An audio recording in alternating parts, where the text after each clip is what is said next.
All right, grace and peace on Facebook.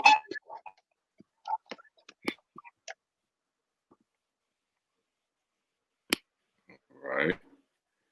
Grace and peace on Facebook, on YouTube, all of our platforms.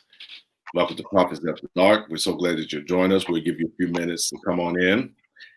Tag, like, and share. It's about to go down here tonight. I know it is.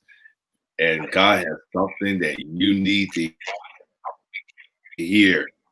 Come on in the room and let people know that Prophets After Dark is on and we are ready to conversate. Converse. Which one is it? I'm saying a converse. We're gonna converse. All right. We're going to give you a few minutes to come on in, like, tag, and share the broadcast. We are here and we are ready to talk. Yes. Can we talk for a minute? Okay. Lord have mercy. All right, it's good to see you all. We see you there. We see you. We see y'all coming in the room. Come on in the room. All right.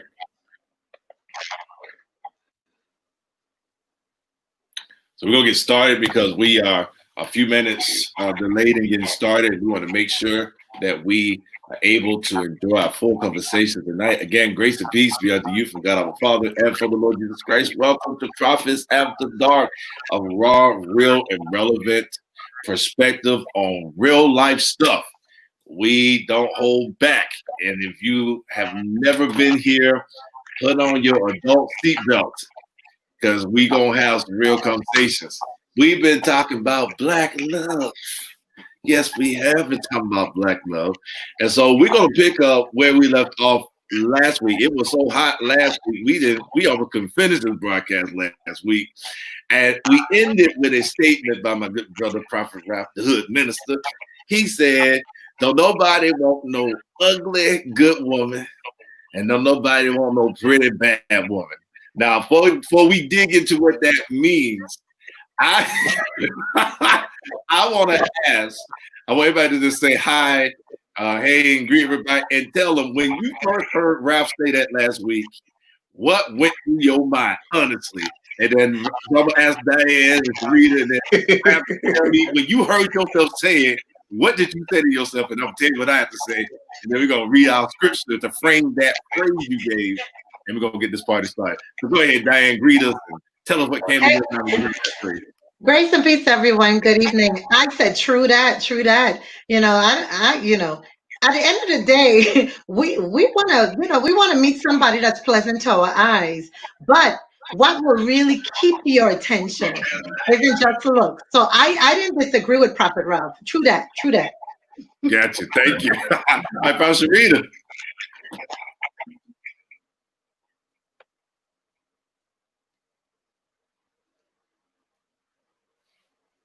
Pastor Rita, you there? I'm coming. I'm trying to. Okay, there we go.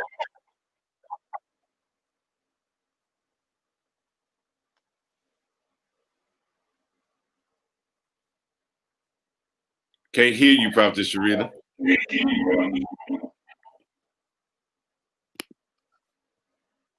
We cannot hear you, Prophet Sharita. You have yourself muted.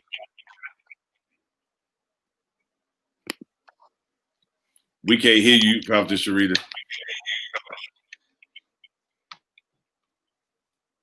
And she's also frozen. But she got to say must be real good because the devil trying to block this woman. She's like,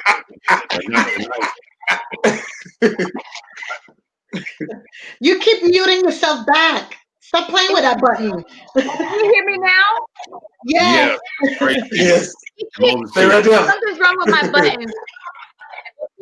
Yeah. Okay, so what I was saying, it wasn't all that Jesus, it really wasn't. All I was saying was when I heard it, I was like, oh my gosh, the thing that people don't want to hear. But it's true. And not true in a sense of a person to be ready to take glamour shots or to be on a centerfold. It's true in the sense of what's attractive to you, like what you like. I'm 36, going on 37 in August. I want to be attracted to that man that's going to be in my life for the rest of my life. For my attraction. I got you. Thank Pastor Rita. All right, Prophet Ralph, you said it, but what went to your mind when you said it?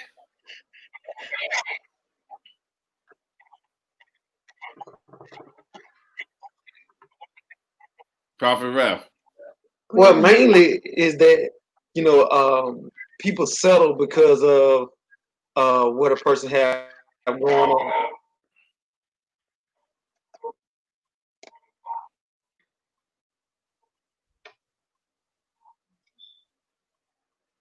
You can't hear me? No, you're freezing really bad. Let's see what this. Now I'm gonna tell y'all this is the devil because everybody is sitting where they sit every Friday. Can you hear me? Yeah, I can hear you now. I'm the only one that be moving around. They pretty much sitting where they normally sit. All this interference, you know, ain't nothing but the devil. Hello? Yeah, I can hear you now. Go ahead, man. This show is great.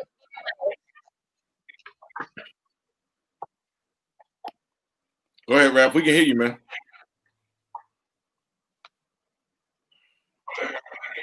Okay. Most people settle just because of materialistic things or just because it's the right thing to do. But when it comes to being attracted to someone, you want to be at one marrying someone that you are physically attracted to. But some people just get into a relationship or a marriage just on his own business, or she have a life together, but she unattractive. She have all the good qualities that a woman want, but when it's time to view her as beautiful, we kind of look to the most beautiful woman, and then the most beautiful woman don't have the characteristics of the woman that you find unattractive. But we figure that it's gonna take a while, so we have to just pick one.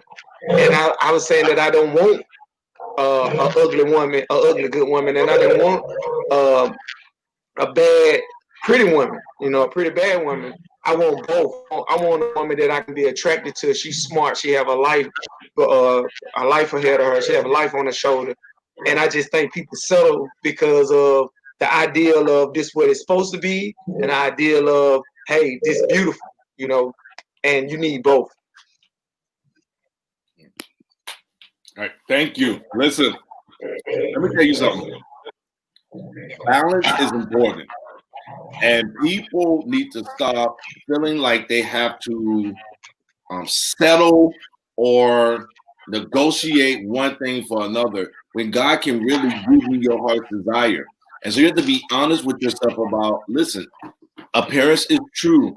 I mean, appearance is important to me, but character is equally as important. And you can have both. You just have to be honest about what you're looking for and not settle. And I think a lot of people settle because they don't think that they can get what they're really looking for. Or some folks, they only care about one or the other. They don't care what she look like. As long as she, a good woman, faithful, and some, all they want is an arm piece. But you just have to be honest with yourself about what you want. But I think the general consensus we're in tonight is that we want the whole package. Is that fair to say, everybody? We want the whole package, whole everything. Whole package. We have to understand that in order to be fully engaged, we have to have those major check marks checked off on the box. When I was thinking about this discussion tonight, I couldn't help but think about Jacob, Leah, and Rachel. Oh my God, that's a scripture that came to my mind in Genesis 29. And Jacob, when he saw Rachel, Rachel was gorgeous. I mean, she was gorgeous, like to the point where this brother, like, I will work for this woman. Like, I don't care how many years I got to work for. So he starts working for her. On the wedding night, he gets deceived and ends up with her older sister Leah. Now, the Bible uses all sorts of words to describe Leah. Her eyes were delicate. She was, listen, apparently Leah was not as attractive as Rachel. I'll just leave it like that. And Jacob was like, listen, I want Rachel, but I mess around and got Leah. And so he ends up working and ends up with both the women. He's not into Leah he is madly in love with Rachel, but there's a problem. Rachel can't have kids, but Leah is popping these kids out left and right, and boys on top of that, which is in that time very important. Let me ask this question. Let's be honest. Have you ever been with somebody that you were not attracted to, but they were useful to you in terms of their what they knew, how they supported you, but you knew you weren't physically, but you knew that they were useful. Can I don't want you to necessarily talk about that relationship, but I want you to talk about what helped you to say physical can be on the side right now because they're offering something that's a little bit more important than how they look. Who would want to speak to that first? Man, oh man. Now, I got a testimony for just about everything. What? Yes. Actually, I will go first. This was the relationship I mentioned in one of our shows, where the Lord had the other woman call me. That was the result of picking someone that I know wasn't right for me. He cheated. And so that's what happens. You devalue yourself. And I knew. And okay, okay, coming clean times. We all know we come I was musty, nasty. I was not good until the Lord cleaned me up. Okay, okay. The preaching, teaching, prophet, y'all know today was my heart wasn't right, but God had to deliver me. Okay, so just making that clear. So with that being said, I had my pickings. And so I wanted somebody that was a little bit different. My friends told me, don't do it. You usually, date men that have a certain stature and stuff. But this dude was rough around the collar. He was a roughneck, but intelligent. So he wasn't the typical kind of guy that I was date. Like he had street and he was hood. No shade hood minister, but he was hood. I ain't never dated anybody that was hood before. But he was intelligent. So his intellect was attractive to me. And he wasn't, but so that was fascinating. I entertained him. We dated. We actually dated for a while. And he was very supportive. He was not cheap. He was generous, but all the while he was cheating because there's parts of me he didn't appreciate or see the value. He didn't see the God in me. And so you got to be careful what you're going to sell because I was selling things. If you devalue the God in you can't expect somebody that don't know God to value that. Wow, that's a great point. Who else would like to jump in?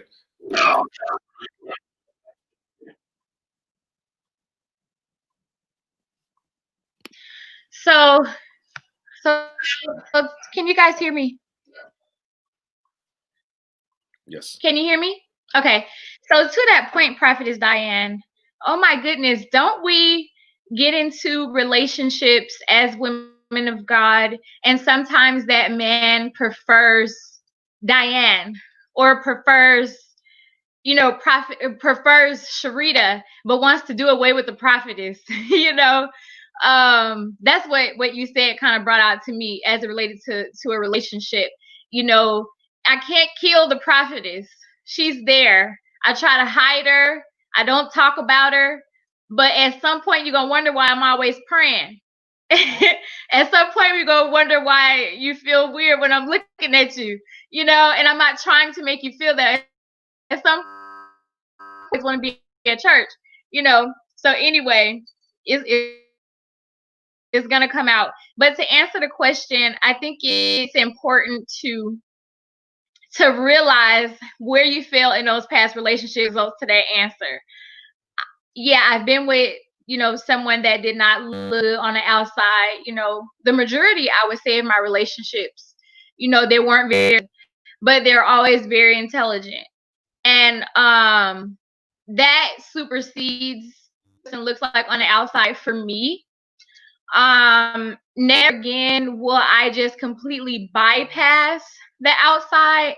I believe that I'm a package as far as spirituality, intellect, and being attractive on the outside. And so I want that at the same time. So I won't do that again. It just doesn't work.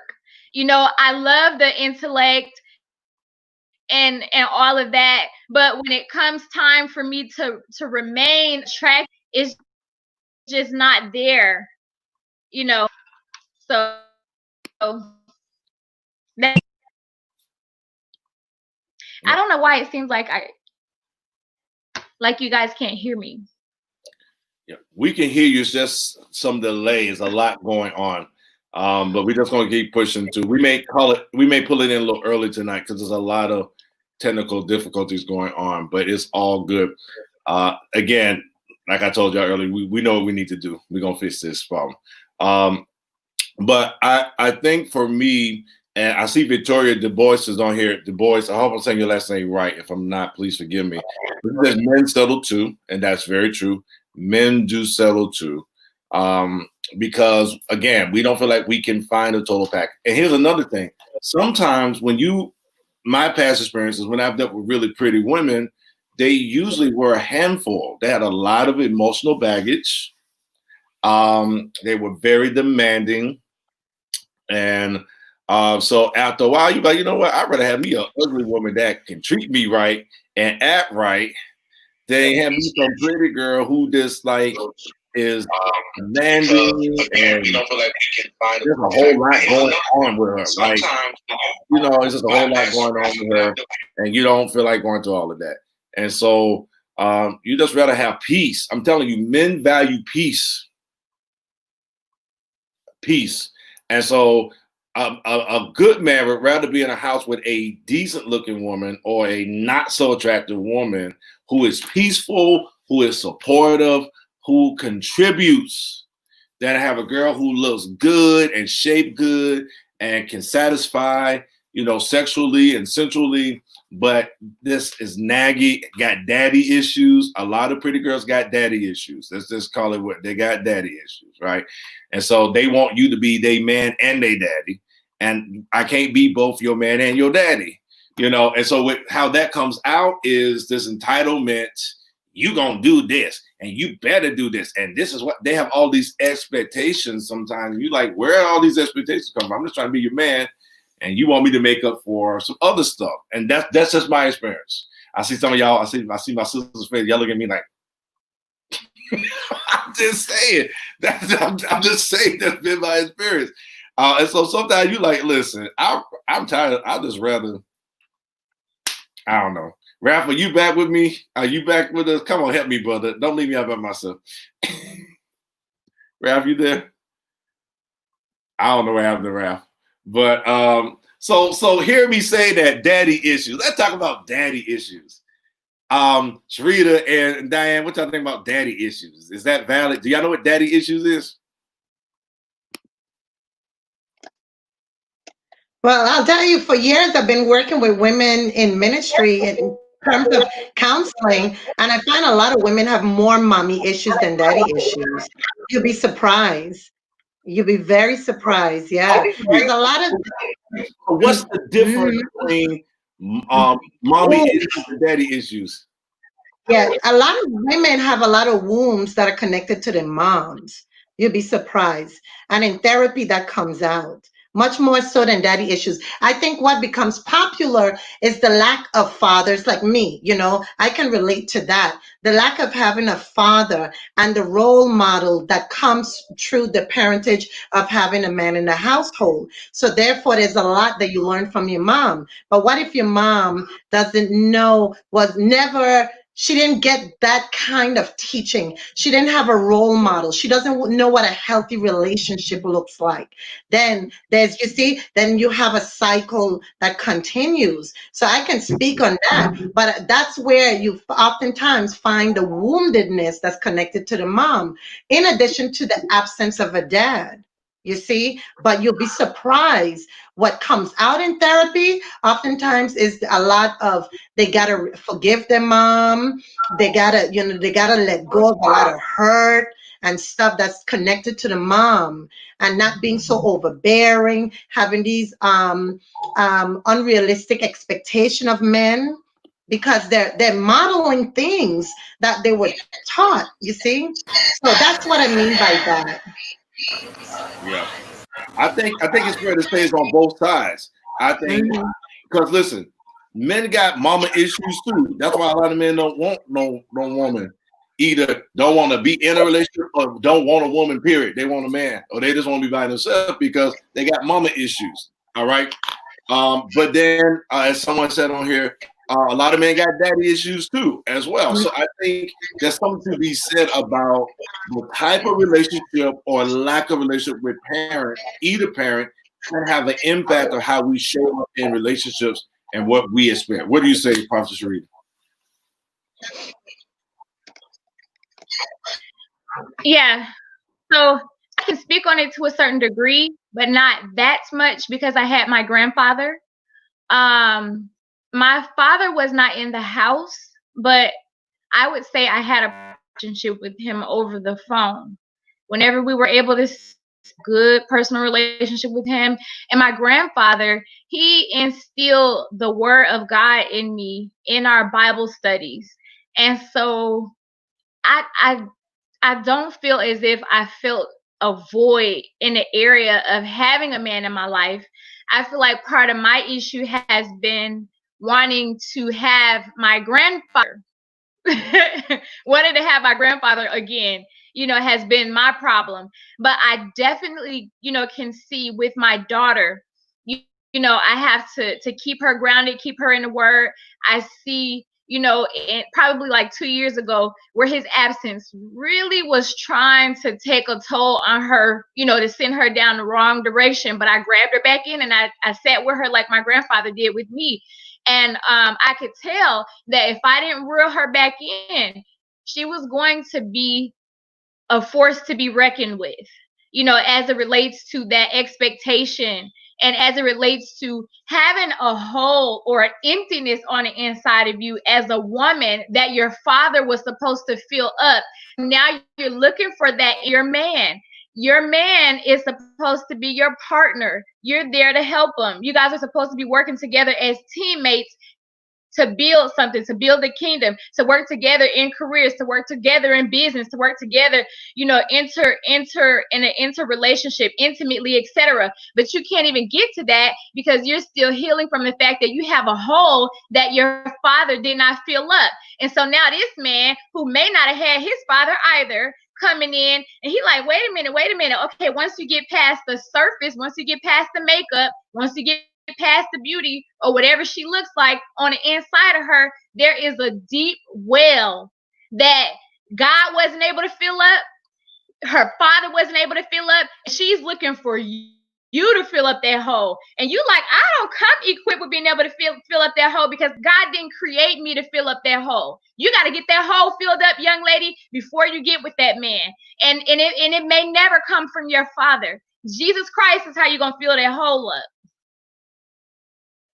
Well, let me say something because I've heard a lot of brothers say, I can't put up with all of that. She got stuff going on with her that I can't fill up, like you said, and I can't pour into. She needs to fix that. But here's my only issue with brothers that say that, and I've had to give them pushback, is the Bible says, when you marry your wife, the analogy that's given in the scripture is, when a man and a woman marries, it's like Christ and the church, right? And just like Christ gave himself for the church to save the church, that word "susus" in the Greek, it doesn't mean only to redeem, but it also means to heal and to beautify. And so a part of the role of the man is to bring healing to areas in his wife that has been broken. And so here's the problem. Most men cannot do that because they can't even deal with their own brokenness. See, you can't help into somebody else's brokenness if you have not really worked to fix your own brokenness. Or if you are trying to avoid the fact that you have some brokenness, because men go through stuff just like women as well. But men try to act like they don't have emotional issues, but want to pinpoint the emotional issues of women as a way to justify their behavior, which I think is wrong. I don't think men should do that. I think men just need to be honest and be like, look, I can't help you because I can't even help myself. right? Can I ask what does that look like in men when there's an apt when the because a lot of times it's very popular and well spoken of what it looks like in women when they were absent of a father or male role model. What does that look like in a man when we meet him? Yeah, that's a good question. I think it shows up in different ways, but here's maybe a couple of sketches. One, he is overcompensates, so he's very what they call hyper masculine. So a lot of guys are very hyper masculine, and they're being hyper masculine when they don't want to acknowledge anything that seems to be remotely emotional. I don't do all that crying stuff. I don't do all that mushy stuff. Get off me. And so when they're on this whole get off me, I don't do all of that, they're probably trying to cover and compensate. They feel like they have to overdo in order to be just right. Another thing you see in men who maybe didn't grow up with a father or have some emotional issues they have not addressed is that when you begin to get in beneath the surface into those type of conversations that are of the emotional realm, they shut down. And when they shut down and you say, well, why are you shutting down?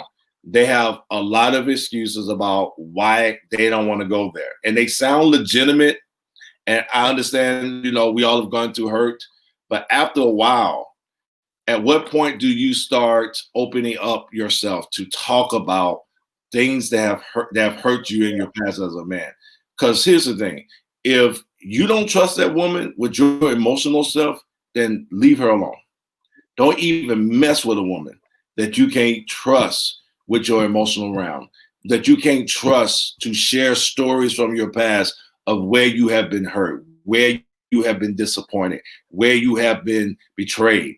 I think another sign of that too is they always want to highlight your emotional stuff as if they don't have anything emotional, and that your emotional stuff is the reason why the relationship is not working. That is deflection all day long. And sometimes women are like, you know what, you deflecting. And he's like, no, there you go. There you go every time. Here you go with your emotions. Here you go with your stuff.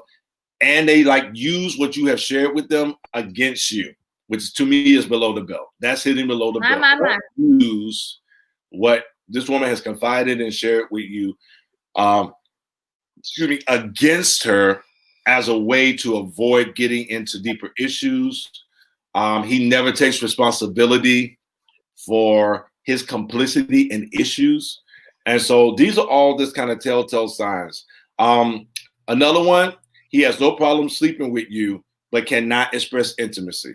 That's a big red flag, a big one.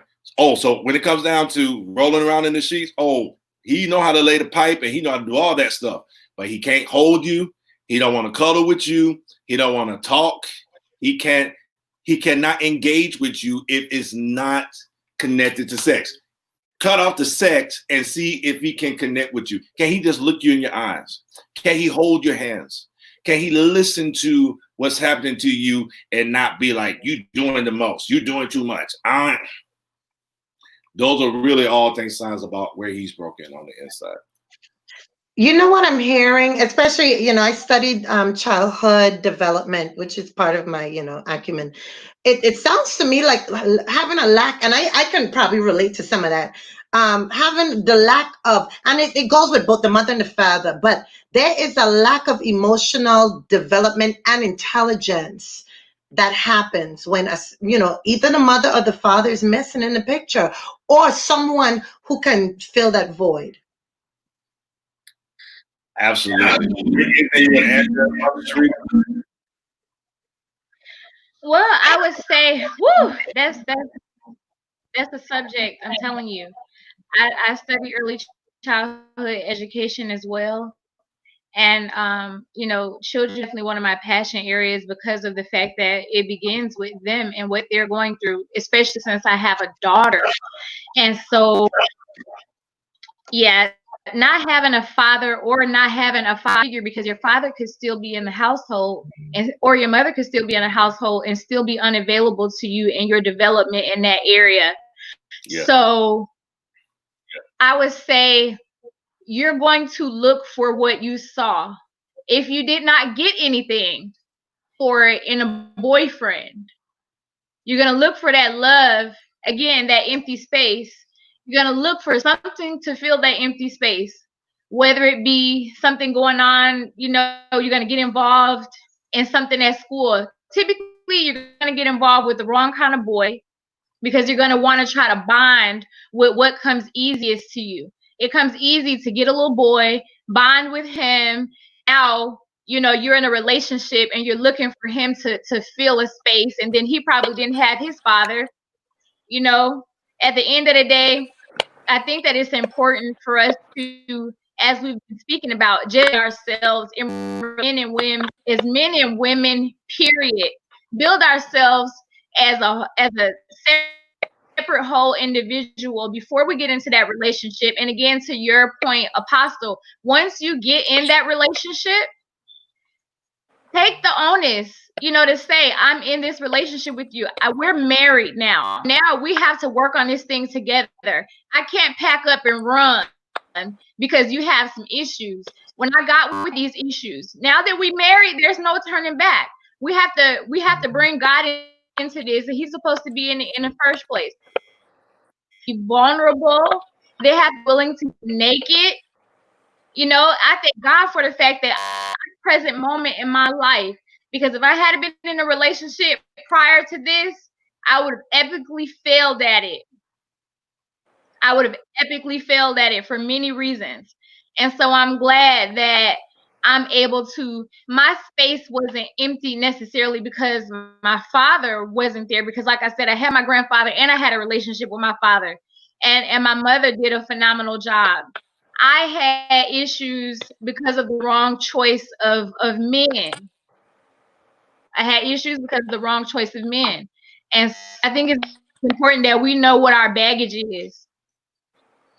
What Now, are to determine what we expect at that particular time. I think that's very important. We have to know what our baggage is. Prophet Rev, you keep going in and out, but I see you with us. Talk to us, brother. Let me get you while you're here. Talk to us. Update me a little bit, because I've been kind of like trying to find my way. So what we're talking about is how our relationships with our parents, or not having relationships with our parents, how it affects us in our relationships, especially like being able to express. Some men, they are able to express themselves emotionally, but others can't. And so the original question that Prophet Diane asked was, how do you know when you're dealing with a man who's not able to express himself emotionally? And so I gave like a number of things. I don't know what you would say, because it seems like you, from what I know of you, you seem like you're able to express how you feel, right? What's allowed you to be able to kind of express how you feel emotionally, what you're thinking about? Well, being able to trust that person with those feelings. Sometimes you go through so much in life, and your confidence take a big hit. So when you move on and get to know someone else, whether it's in a relationship, partnership, business ship, trust is a key factor, which allow us not to communicate our feelings, because we feel like, well, once we communicate our feelings, you're gonna either throw it back in our face, you're gonna make us feel less of a man, you're gonna make us feel weak. I think that when it comes to being a man, communicating with a woman, that and I'm not just putting this all on women, but I'm just speaking from my point of view, that when a man share himself with you, that's a gift, because sometimes most men like to keep things inside, but it comes back. The root of it is how we was raised. It could have been our father. We watch our father do this to our mother, or we watch our mother do this to our father. It's root things that keep us connected to us, that allow us to respond the way that we respond. Me, on the other hand, I like communication. I like to tell you how I'm feeling right then and there. I don't like arguing. I don't like going back and forth. But I feel like that if I tell you how I feel, you respond, give me a understanding that you heard what I said, and not just trying to listen to respond, but to listen to get the information that you're receiving. I think that in relationships, that we need to accept people when they're communicating with us, and not just blow it off like, oh, he's complaining, he's being weak, you're a man, suck it up, stop crying. I think we just need to be able to uh put value on the person that's sharing that's communicating with us. You raised some good points. That trust piece is huge. And just like men can mischaracterize women as being over emotional, sometimes women have views about men when they do express themselves. This toxic masculinity that can cause men to feel like they cannot share. But I want to hit on something that Prophet Sharita said, and I see some people saying it in the comment section that I want us to hit. Is I think sometimes we rush too fast into relationships without really exploring the topography, the geography of that person's emotional terrain. That's how really academic, didn't it? In other words, do you know who that person is emotionally? Like, have you really experienced?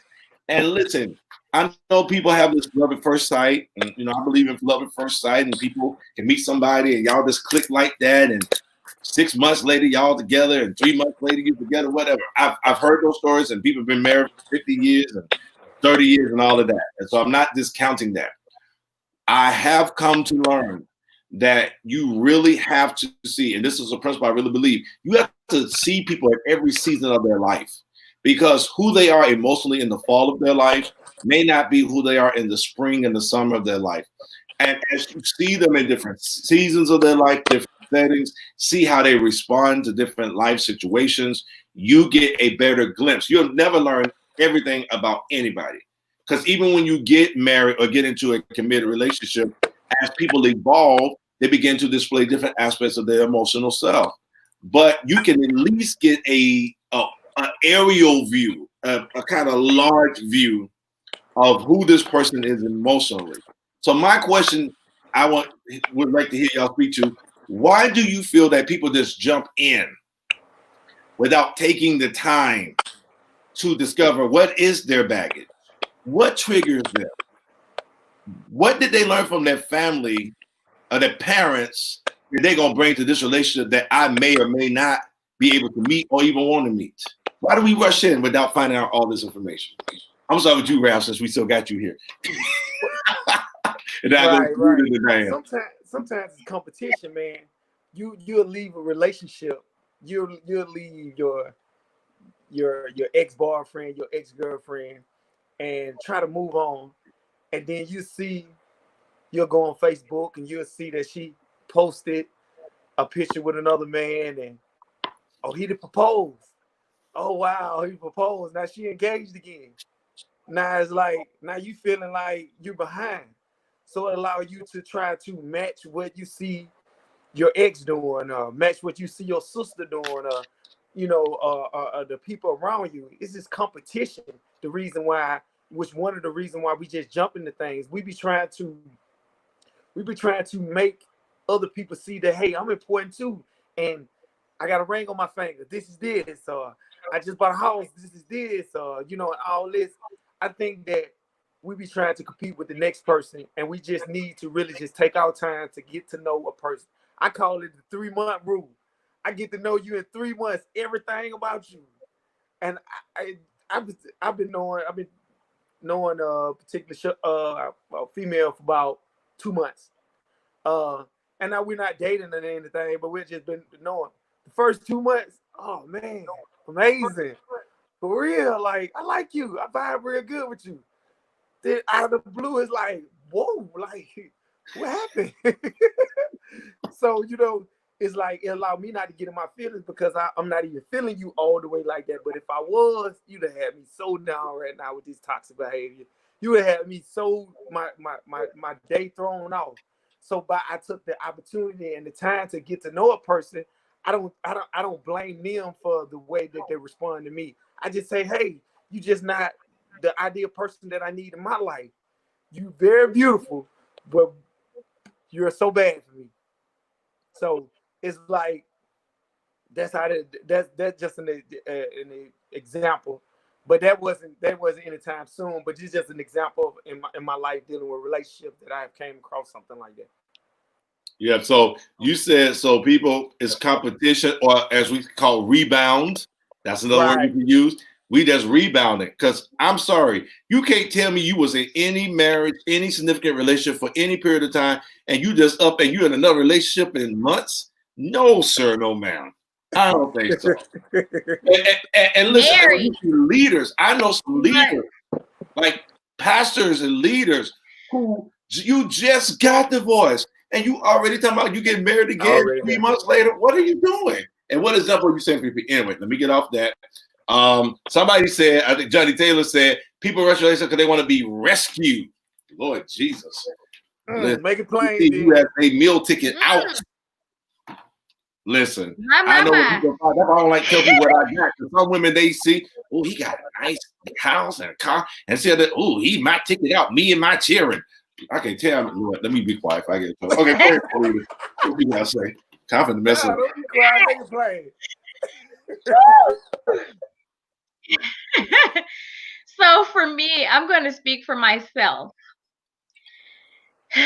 The reason why I would personally, and I know this is virtually impossible, the reason why I just want to know right off the bat, Lord, is this my husband or not? I'm ready to get the whole part over with so we can go and get married and just be together for the rest of our lives, so that the man is typically going to want to have sex.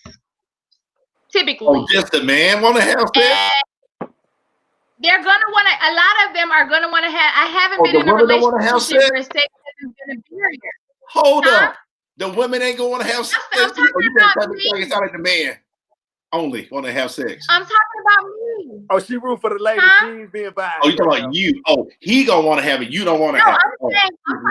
I'm not talking for every example as to why I personally have wanted to be in a relationship, be in a relationship a little bit sooner. If you come in and we're cooling it, we're enjoying each other, we're friends, we're hanging out, getting to know each other, and then you start coming on to me, and I don't want to have sex. I don't want to have sex. That's not where I am right now.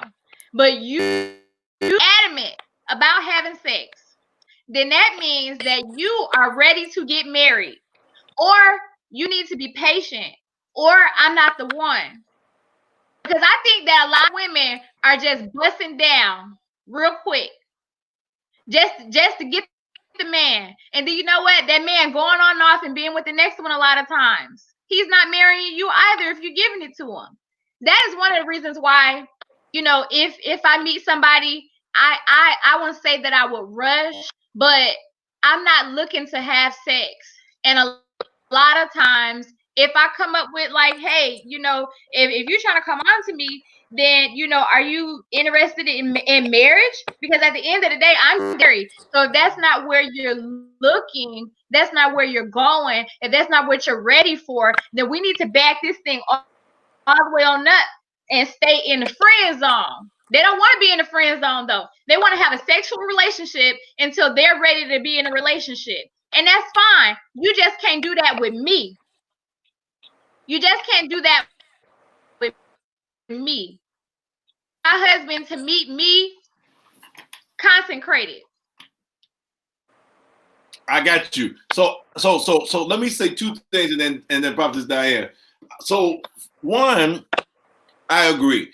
I think that Christians, we do need to return to that standard of, because sex clouds judgment. Let's just be honest. When you have sex before you get married, it's gonna cloud your judgment. But we grown folks, so it's this balance of we're sexual beings, we're grown. If you've been married before or been in a situation where you were sexually active and now you're trying to wait till you get married, there can be challenges there, especially if there's an attraction. So I think as best as possible, I think you need to have an honest conversation and come to an agreement about what is going to work for this relationship. You both have to say, okay, we both are agreeing to wait to marriage before we have intercourse or before we have any type of sexual activity. You both have to agree. Because if there's not an agreement, it's going to always be tension. And I agree. If we can't agree right there, let's go and set that down because it's going to always be tension. My challenge is one of the biggest issues I hear from men about about women is that they come too fast, too early with the marriage conversation. That is a huge turn off for a lot of. I'm just telling you, Serena, that I hear what you're saying, but a lot of men have told, even me. I mean, I get hit with that marriage. I don't even want to talk about that tonight, but I get hit with that marriage so fast and early. I'm like, dang, I just met you. Can we? I mean, I went to see some time before, I'm in a long-term relationship now, but before this relationship, I was just casually dating, and I was not trying to date to hook up. I was not dating to marry, and I have to just tell them, listen, I'm not trying to. Well, we need to talk because I'm a woman of God, and I don't play like that, and I need to know what's up. I said, listen, I am casually dating multiple women. How many? Don't worry about that. If you don't like it, I understand. If you don't want to talk to me, fine. And I had some sisters say, I ain't gonna be one of your many. I wasn't sleeping with none of them. I wasn't kissing on none of them. I wouldn't do nothing. We just go out, we would eat, we spend hang out. Because I just wanted to get to know, because I was always a serial monogamous that just rushed into a relationship, get up in there, oh yeah, we gonna get married, and get like, oh hell no, I ain't been married. Once I really get to know your tail, no, I ain't marrying your tail. Now in the hold your behind, we get married, and the Lord said, see, that's why I don't even say the Lord said no more. I don't say the Lord said nothing when it comes to relationship. Hell to the now, to the now. I don't do it. So I think that we need to be careful with the marriage piece. But I do get when you grown, you're like, I'm too grown to play. Like I need to know what's up. Don't waste my time. Don't waste my space if you're not serious. I'm just saying, for a lot of brothers, that whole marriage talk too fast, too early can be like, oh no, next. Scares away. Like, no. I read it. You don't look too happy when I say, go ahead. Conversation. Brother Ralph, you talking? Yeah, I'm saying that's the big way to scare us away, because a lot of women, like, they say exactly what you said. Lord, come on, is this my husband? And then a couple of days go by, everything going good, and then you ask yourself, Lord, talk to me, because he's just too good to be true. And he been waiting, he been doing all this. You subconsciously you think you talking to God, but you really just talking to yourself. You know what I'm saying? You really just basically that's all it is. So you putting in your head this fantasy about this guy that don't treat you like the rest of them. He patient with you. He this and he that. You start telling people about him. Oh, I got this wonderful church going man. Oh, I got this man. Girl, he ain't got no church. He got a good job. He go to church. He do this prophet after dark thing, girl. He doing good. But then guess what? That don't mean that he's a good man. That don't mean that just because a man stand in the pulpit and holler, Lord, Lord, Lord, don't mean that he got it all together. And just because a man that don't holler that stuff don't mean that he don't have it all together.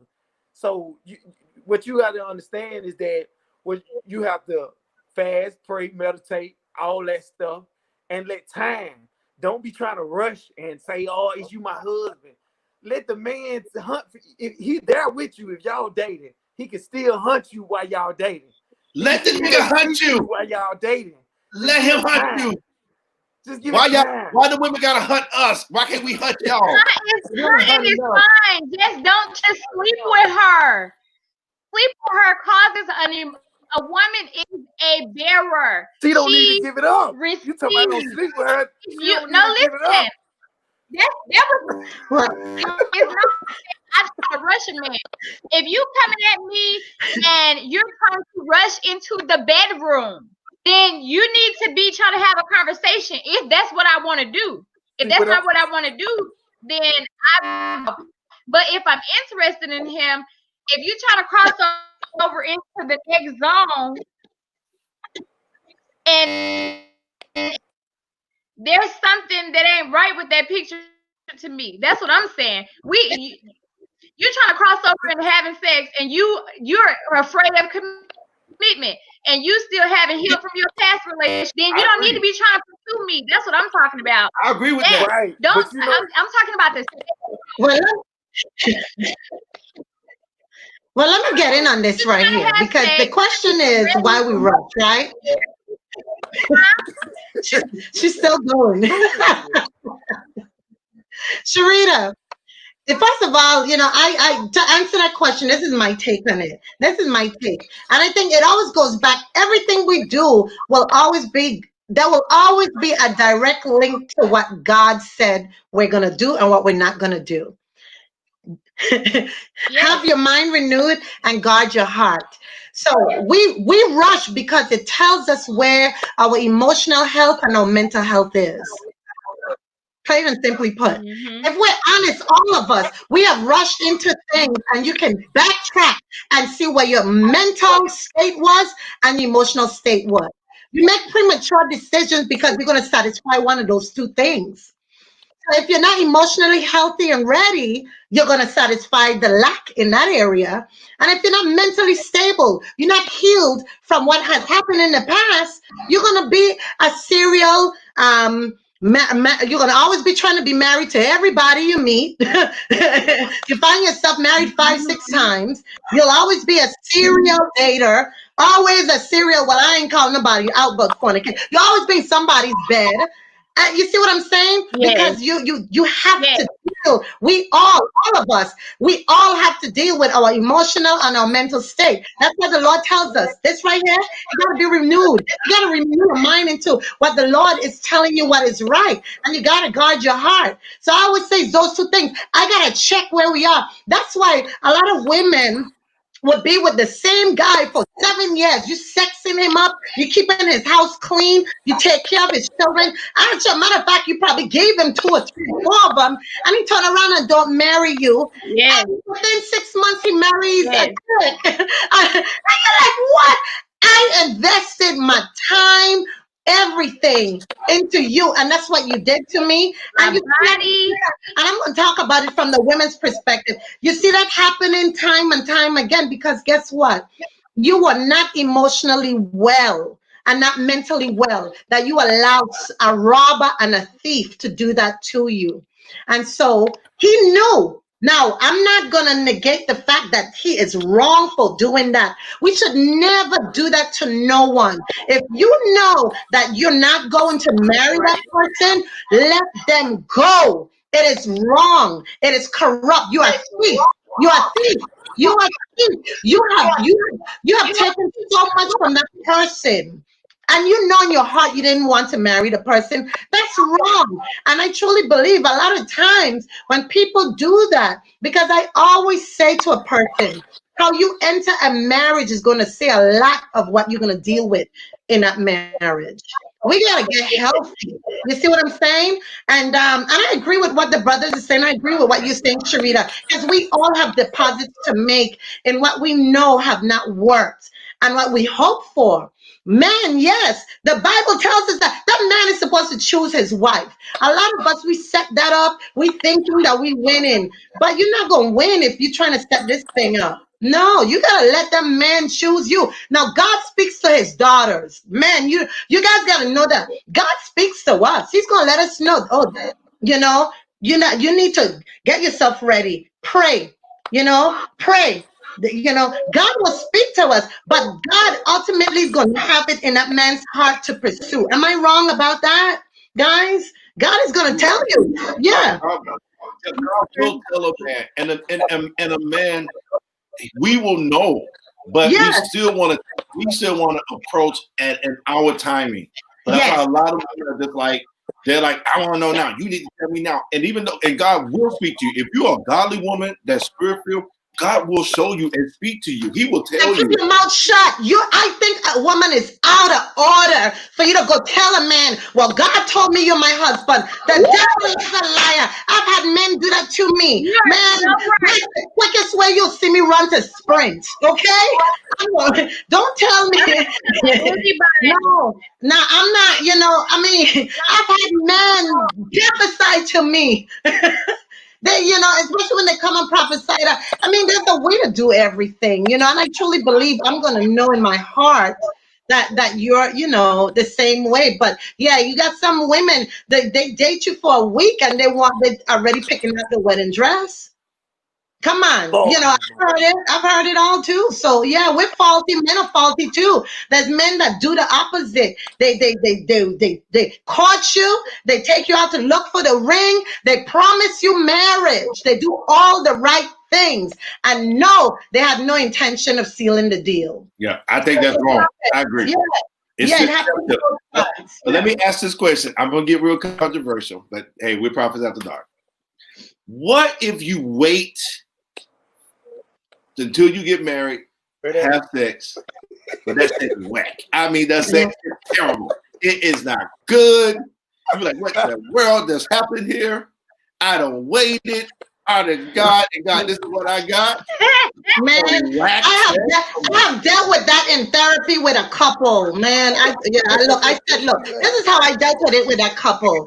I said, okay, it's every part of your intimacy bad, and you break it. You gotta break it down, because a lot of sex is mental. A lot of it is mental. At least for women, it is. I can't speak for the men. But when I break it down, and I counsel, I had this with one particular couple, and they were, fit like in the 30s. We get hold on down. We get a whole lot of angry faces. Who mad? Oh God, don't be mad. I'm not saying that's what I believe. I'm just asking the it's a valid question. It's a valid question. I'm telling you, and a couple paid for therapy to address this. And I told them, let's be honest, is it all bad? And the husband had to address that. It wasn't all bad. He said it wasn't all bad. And he talked about what did he enjoy the wife doing. So I told her, let's focus on that. Let's focus on that. Her issue was his size. And his issue was that she was not creative. Like, she wasn't willing to try different things. So you gotta get the couple to work it out. Just like if y'all could do financial planning, you talk about sex. Talk about how you satisfy each other. We get after dark. And you get a therapist here, so I'm gonna talk about it. Yeah, if the man wants you to do some things a little differently, be open to that. Because I mean, marriage is a tool for warfare. You keep the devil out of your relationship when y'all keep the sex right. You see what I'm saying? So y'all need to be pleasing each other in the bed, because if you don't do it, somebody else is gonna come in there and do it. Come on now. That part. Yeah. Let me ask this. Let me ask this. There's a difference between intimacy and sex. There's a clear difference. I think that a lot of couples can really benefit from exploring all of the aspects of intimacy, non-sexual intimacy.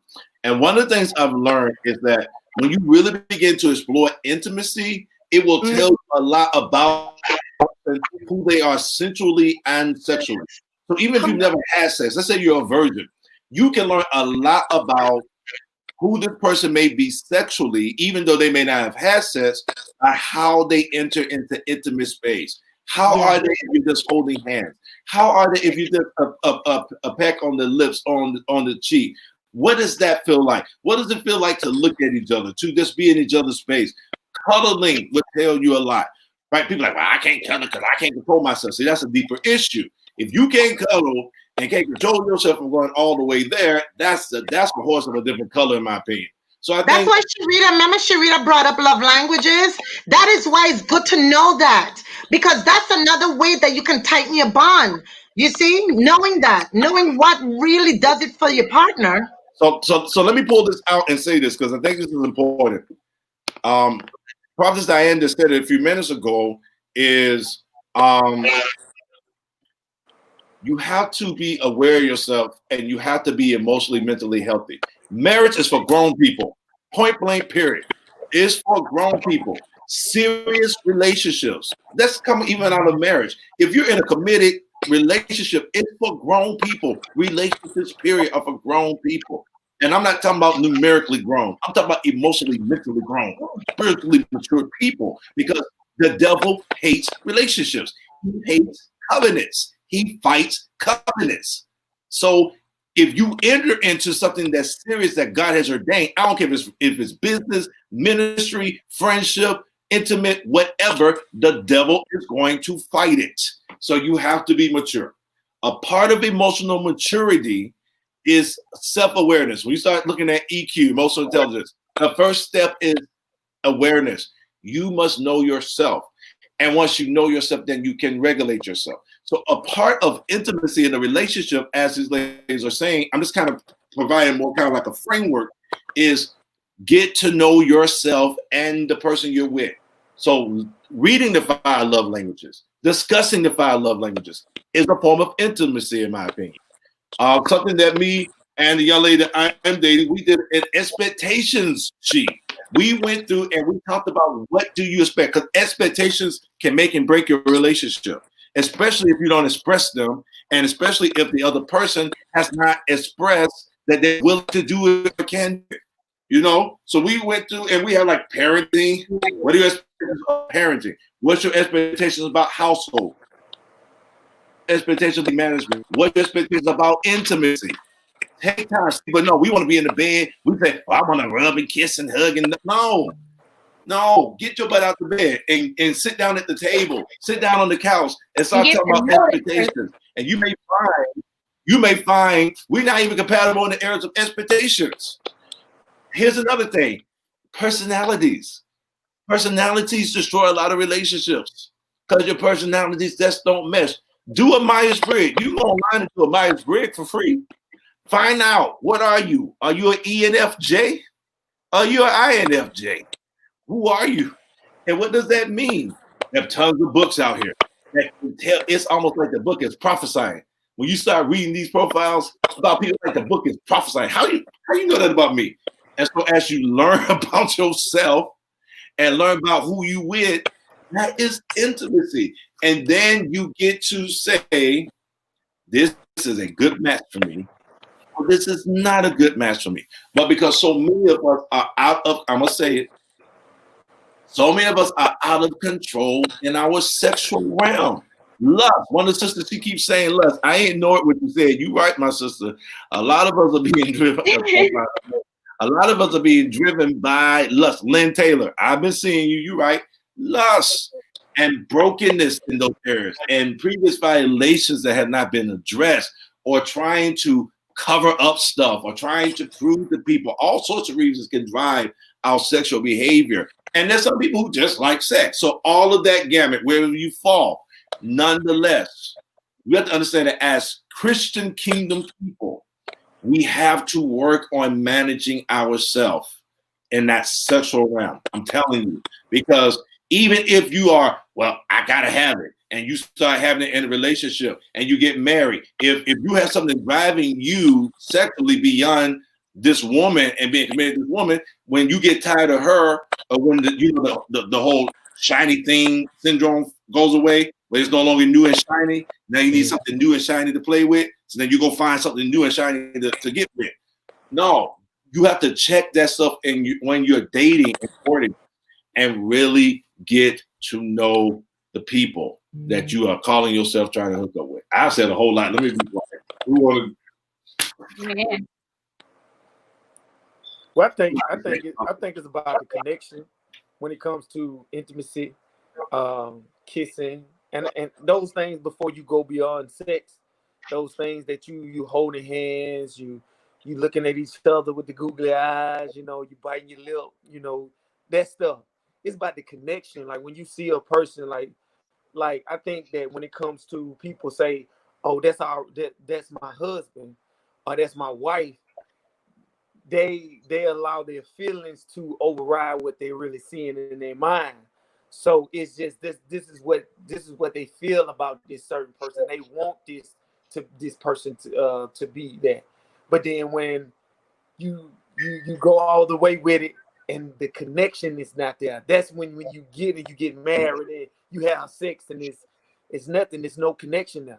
So you always want to have a connection with a person way before marriage, and it don't have to be sexually.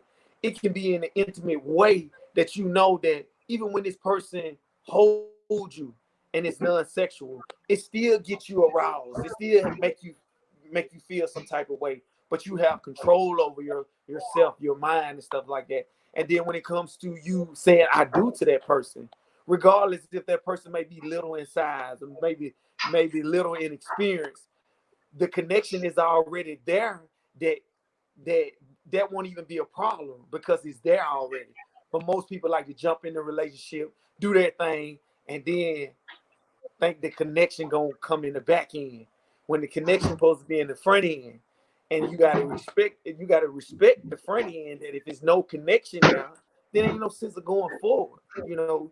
And I'm not just talking about a connection sexually, I'm talking about a love connection, I'm talking about a caring connection. I'm talking about a mental, we on the same page connection.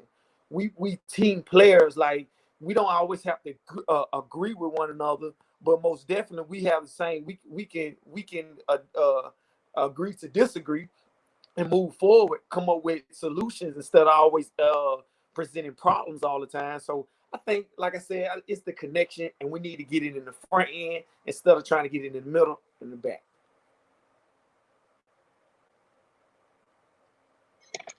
I was just reading. Lynn said, "There's no love in lust." That's the truth. Because when we Yes. let lust drive us, we think we're in love, and then we done dated and slept with a monster and a murderer. You know, yeah, and you find out, like, a month, 2 months down the line, like you were saying, Ralph. 2 months in, you realize, well, dang, what did I get myself caught up in? Because lust will blind you. It's just pure emotion, and it's an unhealthy thing, really. You know what I'm saying? Yeah. So you gotta check all of that. At what Yes. point it is Yes. we start bringing in wise counsel to help you during that process of getting to know that you're with the right person. Now listen, I think that's what we need to pick up with next week. Should you include people in your dating? And how do you know that you should include people in your dating? Because this whole thing I see right now on social media drives me crazy. When do you put on social media that you're dating? They say after the wedding. I ain't telling nobody. I ain't I telling don't no. agree with that. Why I you won't know. freaking around in your relationship? I want to see my wedding pictures. You want to see my wedding Catch me pictures? in public.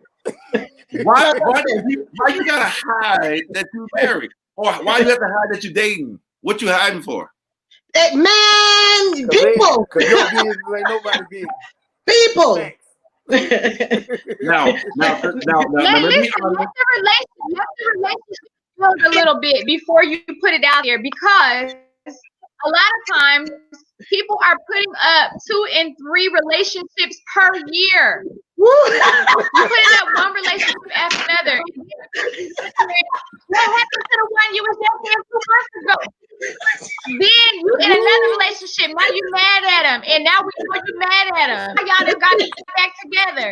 And then y'all broke up again. Now you got a new. That's why. So Let listen, that relationship build for a while. listen. But I have something to say about our last topic real quick, Hostel, if that's okay.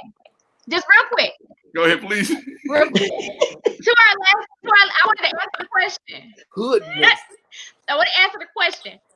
I want us to think about this. You can tell. I don't know about y'all. I can tell if intimacy and sex is going to be good person. I can tell. How you can? And I think that if you put together everything that everybody said, you know. And you know if it's not gonna be good. If you're not, you know. I can look at you and tell. How can you tell? Educate us. I'm listening. We're listening. You ain't said nothing yet. I'm still waiting to hear what I have never been wrong. I have never been wrong. But you told us the secret. You know it, you'll know it. You'll know it, tell you. See, that's You'll the know it, feelings we tell were you. talking about. That's the feelings You'll we know were it. talking about. I'm trying to find out how you know. Is it You in your feel knower? it in your shana now? How you Your know? You feel it in now? your Yeah, shana? you see. That's gonna be good. Help I us. just know. I look at you in the eyes. I be like, yeah, that would be on. So we don't have to do it. I'm telling you. So that was I'm telling you. And then wow. So I think, huh? Go ahead. that what that lady was meaning when she said when she looked at me up and down and said some at my job. That what she was talking about. Wow. I'm filing charges on. Wow. No, it's not like that. Oh, okay. Yes, it I is. don't be looking at men like woo, woo, woo. No. All right. If I'm seeing someone regularly and we're friending, we're friends and we're, starting to get interested in each other, I pretty much can tell. I can tell. Well, okay. Back when I was good Just acting, I could tell. Listen. So listen. To some extent, I must agree. We do know. Because you know why? Because it's energy. We pick up on energy, on vibe, on connection, and there are non-verbal things that people do can let you know we're not going to be compatible sexually, or we're going to be, and you can be like, you know what, the chemistry between us is too much. You better back that thing up. We cannot watch movies together. We can't Netflix and chill ain't gonna happen because we gonna Netflix and chill, right? So, you can't come to my house, and so Listen, there are some people that is good for you. Say it again. That's what I'm saying. Yeah, but listen. There are some. smoke. You can get it. I am not easily hurt. I'm not You easily can tell hurt. you're a high time, Sharita. We can tell. You can tell. You can tell how you and a person. As Brother Ken said, how the boat gonna roll. You can tell. Listen, if you can't work the crew, you can't roll the boat. A mess. Listen, we gotta stop so we can keep going. So next week we come back. Tell people to come back. Next week, I'm going to propose we're going to all be together in the same space. So we're going to shut down this internet technology demon. We're going to all be in the same place together. So it's going to be even more off the chain. You need to be, listen, all four of us in the same room doing this? Yep, they're ready. We're in different spaces doing this. It's off the chain. Imagine all being in the same room doing this. You do not want to miss Prophets After Dark next week. We're going to talk about, do you wait till after you get married to tell folks? When is it too early to put your relationship out there? When is it too early to bring people in? Who do you bring in? Who can you trust? We're gonna talk about that plus more, and we probably end up talking about sex again. I'm sorry. It is what it is. You got to talk about sex, then sorry. Get over it. All right. All right. Listen, God bless y'all. Hear the broadcast.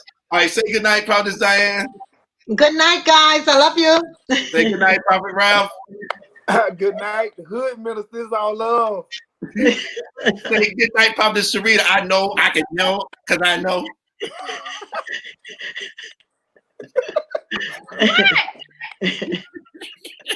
All right, everybody, listen. We love y'all. We're praying for you. Pray for us.